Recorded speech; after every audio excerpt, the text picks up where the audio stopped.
Hey, I'm going to get right into it and tell you how I save my family lots of money every month on our phone bills. Phone companies have lulled us into this sense that we need unlimited data, that we need these really expensive brand new phones every year, and it's just not true. I'm shooting this video on a phone that's a couple years old, and I'm using this new service I found. We're literally spending $39 a month for 2 lines. The average American spends over $100 a month. That's for one person, one line, over $100 a month. I've found some ways to reduce that amount and get control over our spending and just overall save more money, because that's nice. For our goals, we wanted to get control over our phones rather than our phones controlling us.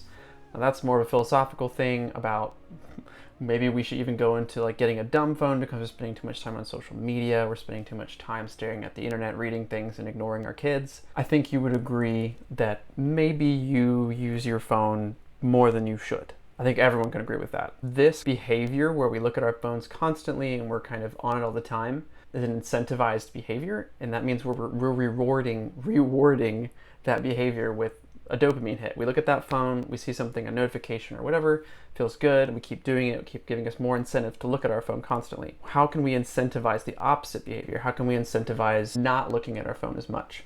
And that's where this plan kind of came in, was to reduce our data usage as much as possible. So when we don't use phone data, we're saving money.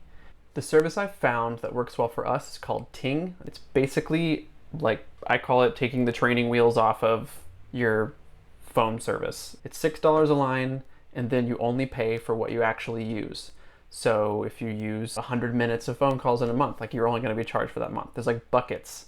So it's $3 for this many calls, then it goes up to $5 if you hit that threshold, then $10, and so on and so forth. There's no contract, so it's month to month, and basically provides us the control we want over our phone bill every month. The simplest way I've seen that some people use this service, what they're doing is literally turning off the cellular function on their phone and only using their phone on Wi-Fi. So they literally, when they're at home and when they're at work, their phone works. Now, I'm of the mind that when I'm out and about, I want to be able to receive phone calls. So for our family, we want to be able to take phone calls whenever somebody needs them. If my wife's with the kids and it's something emergency, she needs to be able to call me if I'm in the car, we want to be able to do that. Smartphones are notorious for just leaking. They just use data when you don't even know it.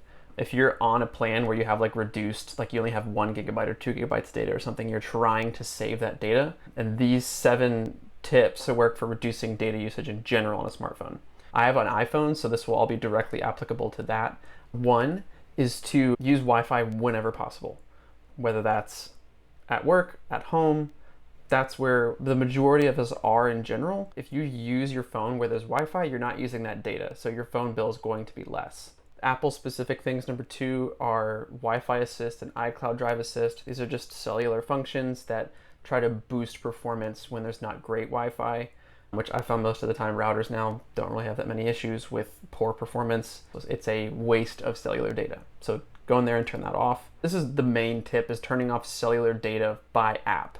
So in the iPhone, you can go into your cellular menu, and then within there you can see every app listed, and there's a switch next to each one. So you literally go in and turn all of them off. I leave on Find My iPhone because I want to be able to have that feature on at all times, and the phone itself. But the benefit here is, if I do need to use something like Maps, I just flip on that app once within that menu, and then I go about my business, do what I need to do, go back into that menu, flip it off, and then I'm done. Same can be done for banking, or if you're just out and about. The key is to have that control over what apps are being used. Number 4, we turn off preview text and notifications. This one's kind of nitpicky, but it does actually save data. Anytime you get a notification, there's the text, a text message, you see the actual text of the text message in that notification.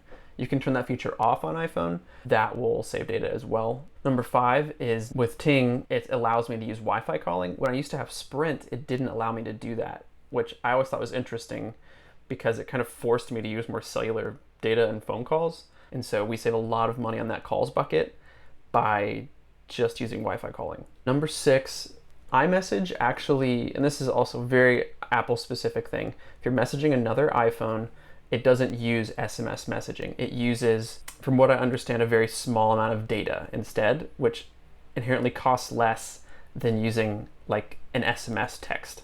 So that's another way you're automatically saving money by using your iPhone. And number 7, background app refresh is basically something that just kind of is a luxury and kind of keeps things updated in the background, makes your phone a little bit faster when you're switching between apps, doesn't have to reload data. Right when you open the app, it's kind of doing it at all times in the background, and so you want to turn that off as well. Using a phone service like Ting is a very realistic way to lower your phone bill by quite a bit. I would suggest checking it out. I actually have a referral code. This is just a regular customer referral thing. They didn't like reach out to me or whatever to talk about them. I've just had a great experience with the company and it saves us a lot of money. You can get $25 off. Once you activate with the code, like you get $25 and I get $25 towards the service.